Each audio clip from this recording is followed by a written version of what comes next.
नमस्कार दोस्तों, मैं प्रदीप कुमार आप सभी लोगों का इजी साइंस एंड हिंदी में स्वागत करता हूं। आज कल के वीडियो में मैंने बताया था आप लोगों को परमाणु क्रमांक याद करने की ट्रिक। आज मैं आप लोगों को बताऊंगा उन्हीं परमाणु क्रमांक के इलेक्ट्रॉनिक विन्यास और उसकी संयोजकता के बारे में बताएंगे। मैंने बताया था सब फार्मूला बनाने से पहले की बेसिक चीज़ें होती हैं। आज जब ये सारी चीज़ें कंप्लीट हो जाएंगी तो मैं आप लोगों को फार्मूला बनाना बताऊँगा, क्योंकि फार्मूला याद नहीं किया जा सकता, उसे सीखा जा सकता है। इसलिए आज इलेक्ट्रॉनिक विन्यास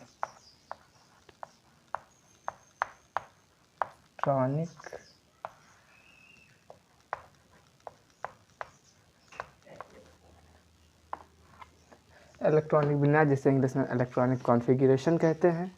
तो इलेक्ट्रॉनिक विन्यास हमको जैसे हाइड्रोजन का निकालना है, हीलियम का निकालना है, लिथियम, बेरिलियम, बोरान, इसका परमाणु क्रमांक याद रखना। एक बात, परमाणु क्रमांक नीचे लिखा जाता है, द्रव्यमान संख्या ऊपर लिखी जाती है। इसका 2, 3, 4, 5 इलेक्ट्रॉनिक विन्यास क्या होगा? इलेक्ट्रॉनिक विन्यास इसका होगा या हाइड्रोजन का 1 होगा। मैं आप लोगों को बताना चाहूँगा कि इलेक्ट्रॉनिक विन्यास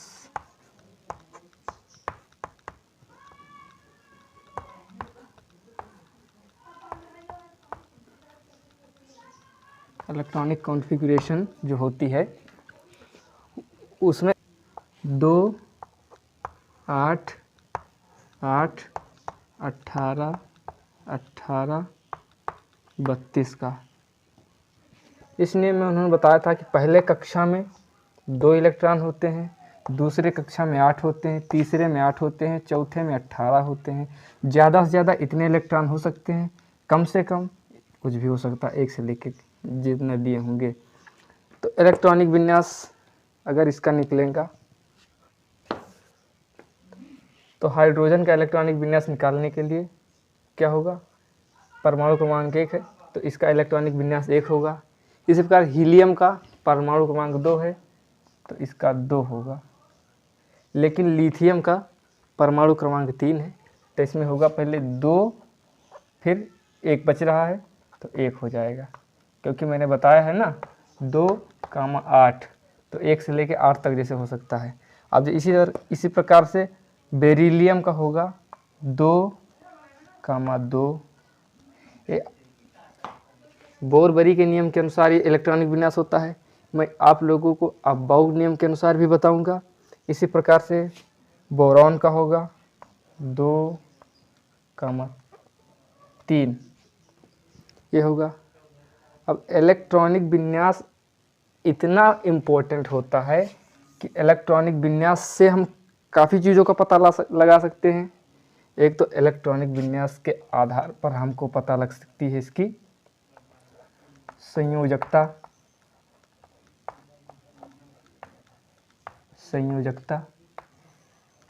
दूसरा हमको पता क्या लग सकता है, ये धातु है या अधातु है, ये पता लग सकता है। और क्या पता लग सकता है? इसकी ऑक्सीकरण संख्या भी पता लग सकती है। इसीलिए मैंने बताया था सबसे पहले मैं आप लोगों को इलेक्ट्रॉनिक विन्यास बताऊंगा, फिर उसकी संयोजकता बताऊंगा, फिर ऑक्सीकरण संख्या बताऊंगा, तब आप लोगों को फार्मूला बनाना बताऊंगा। तो जब इसकी मतलब हमको इलेक्ट्रॉनिक विन्यास आएगा तो संयोजकता आएगी और तभी ऑक्सीकरण संख्या भी ज्ञात करना हमको आ जाएगा इसी से। तो आगे देखते हैं।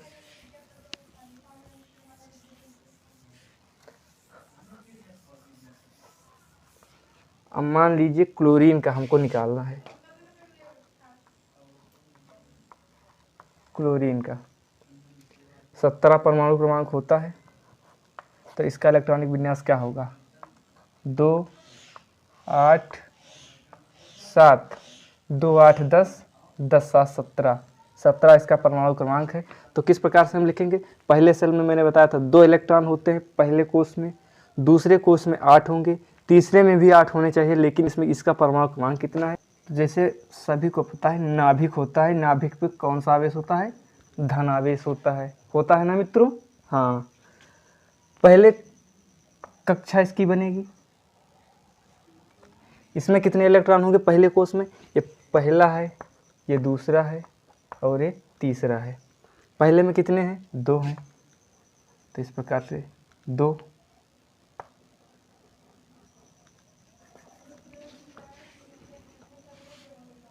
दूसरे में कितने हैं?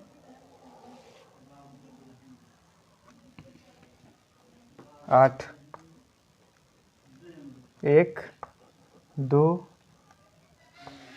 3 4 5 6 7 और 8। अब तीसरा,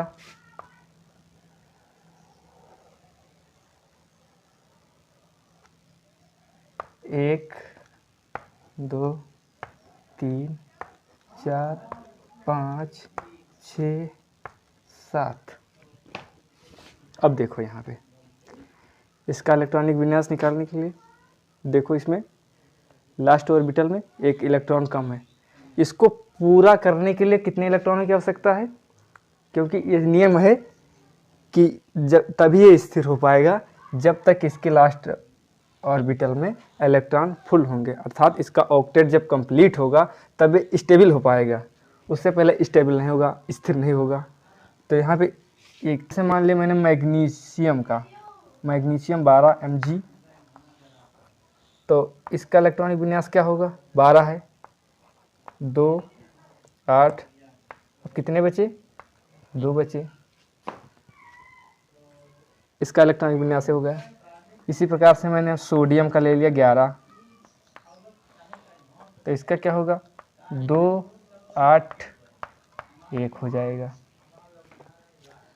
तो इलेक्ट्रॉनिक विन्यास ही एक ऐसी चीज़ है जिससे हमको क्या पता लग सकता है? इसकी ऑक्सीकरण संख्या पता लग सकती है। इसी से हमको पता लगेगा मेटल है या नॉन मेटल है। कैसे पता लगेगा? देखो पहले, अब धातु की परिभाषा क्या होती है? धातु की परिभाषा, जो इलेक्ट्रॉन त्याग कर धन आयन बनाने की प्रवृत्ति रखते हैं। अर्थात जैसे हमारे पास मान के चलिए अब हमको आवश्यकता थी 10 इलेक्ट्रॉन की, अब हमारे पास 11 है, तो क्या करेंगे? एक इलेक्ट्रॉन किसी को दे देंगे, तो क्या होगा? इलेक्ट्रॉन त्याग कर जो धन आयन बनाने की प्रवृत्ति रखते हैं, धन आयन बनाते हैं, उनको धातु कहते हैं। ठीक। अधातु क्या होती है? नॉन मेटल, जो इलेक्ट्रॉन ग्रहण करते हैं, इलेक्ट्रॉन ग्रहण कर ऋण आयन बनाने की प्रवृत्ति रखते हैं, ऋण आयन बनाते हैं, वो क्या कहलाते हैं? अधातु कहलाते हैं। अब इसमें देखिए,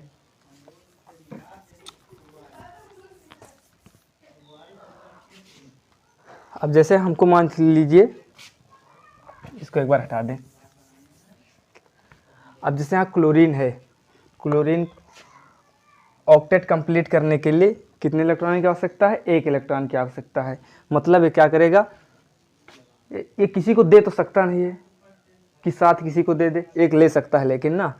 तो मतलब अभी क्या हुआ कि इलेक्ट्रॉन दूसरों से अपने अंदर कर रहा है और क्या? फिर ये ऋण आयन बना लेगा। तो इसीलिए कौन धातु है? अधातु है? आप लोग बताएं। क्योंकि इलेक्ट्रॉन ले रहा है इसलिए ये अधातु है। इसलिए क्या है? अधातु। जैसे मान लीजिए सोडियम का इलेक्ट्रॉनिक विन्यास क्या हुआ था? 2 8 10 2। एक क्या कर सकता है? क्या किसी से 6 इलेक्ट्रॉन ले सकता है ऑक्टेट कंप्लीट करने के लिए? क्योंकि मैंने आप लोगों को बताया था 2 8 8 18 32 मैंने बताया आप लोगों को। तो क्या करेगा ये? दूसरे को इलेक्ट्रॉन दे देगा, अर्थात इलेक्ट्रॉन त्याग कर धन आयन बनाने की इसकी प्रवृत्ति है, इसलिए क्या होगा? ये धातु, मेटल। उसी प्रकार से सोडियम का ये 1 इलेक्ट्रॉन दूसरों को दे सकता है लेकिन 7 इलेक्ट्रॉन किसी से ले नहीं सकता है, इसलिए क्या हो जाएगा, ये भी धातु हो जाएगा।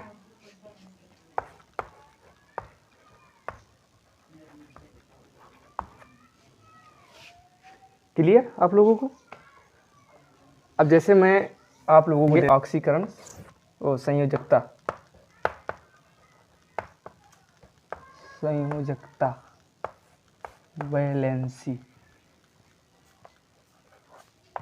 वैलेंसी इसकी देख लेंगे। तो संयोजकता में क्या होगा, देखो संयोजकता का मतलब होता है संयोजित, मतलब जुड़ना। एक तत्व कितने बॉन्ड से जुड़ सकता है, यही उसकी संयोजकता होती है, अर्थात बंध बनाने की क्षमता को ही संयोजकता कहते हैं। अब संयोजकता अगर कोई परिभाषा पूछ ले तो क्या होगा, एक तत्व का दूसरे तत्व के साथ संयोजित होने की जो क्षमता होती है उसे ही तत्व की संयोजकता कहते हैं। अब जैसे मान लिया इसका क्या होगा, अब इसका 17 है, जहाँ मैंने बनाया इसे, ये नाभिक बनाया, यहाँ पे 2 इलेक्ट्रॉन, दूसरे वाले में 1 2 3 4 5 6 7 8 इलेक्ट्रॉन बनाया, तीसरे वाले में 1 2 3 4 5 6 7 इलेक्ट्रॉन, मतलब कितने के साथ बनाएगा, एक स्थान खाली है। तो भैया जी हमारे पास जब एक स्थान खाली रहेगा तभी तो हम दूसरे के साथ जुड़ सकते हैं।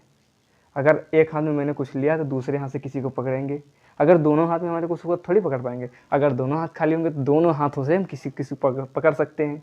उसी प्रकार ये भी होता है कि इसमें एक स्थान खाली है, तो मतलब कहने का तात्पर्य ये हुआ कि एक तत्व के साथ ये संयोजित हो सकता है, जुड़ सकता है, इसलिए इसकी संयोजकता क्या होगी, 1 होगी। इसलिए क्लोरीन की संयोजकता 1 होती है। इसी प्रकार सकता है, इसलिए इसकी संयोजकता क्या होगी, 2 होगी। अगर मान के चलिए कि ये सब दुनिया भर की चीज़ मत बनाओ, आप किसी ने संयोजकता पूछी तो आप सीधा सीधा बता, मैंने आपको समझाने के लिए सब बना दिया है। इसकी संयोजकता कोई पूछ रहा है कितनी होगी, तो इसकी संयोजकता जैसे मान लीजिए इसकी मैंने बता दी 1 होगी, क्योंकि 1 इलेक्ट्रॉन दूसरे से ले लेगा। इसकी इसीलिए इसी प्रकार से नहीं हो जाएगी, जैसे 2 8 2 है, होने कितने चाहिए, 8 होने चाहिए, लेकिन ये 6 किसी से ले नहीं सकता है, इसलिए अपने जो 2 इलेक्ट्रॉन है वो दूसरों को दे देगा, तो धनायन बना लेगा, इसलिए धातु हो जाएगा। अगर 2 इलेक्ट्रॉन ये दे रहा है तो मतलब इसकी संयोजकता भी क्या हो रही है, 2 हो रही है, क्योंकि ये 2 इलेक्ट्रॉन दूसरों को दे रहा है। इसकी संयोजकता क्या होगी, 1, क्योंकि ये 1 इलेक्ट्रॉन दूसरों को देगा, क्योंकि इसे ऑक्टेट कंप्लीट करना स्थिर रहने के लिए, अगर स्टेबल रहेगा तो इसका ऑक्टेट कंप्लीट होना चाहिए, उसके लिए 2 इलेक्ट्रॉन दे सकता है, ना कि 6 इलेक्ट्रॉन किसी से लेगा। तो मैंने बता दिया संयोजकता किस प्रकार से निकाली जाती है, इलेक्ट्रॉनिक विन्यास किस प्रकार से निकाले जाते हैं। आई होप आप लोगों को समझ में आया होगा। अगर आप लोगों को अच्छा लगा तो इस वीडियो को लाइक करें और दूसरों तक शेयर करें। Thank you.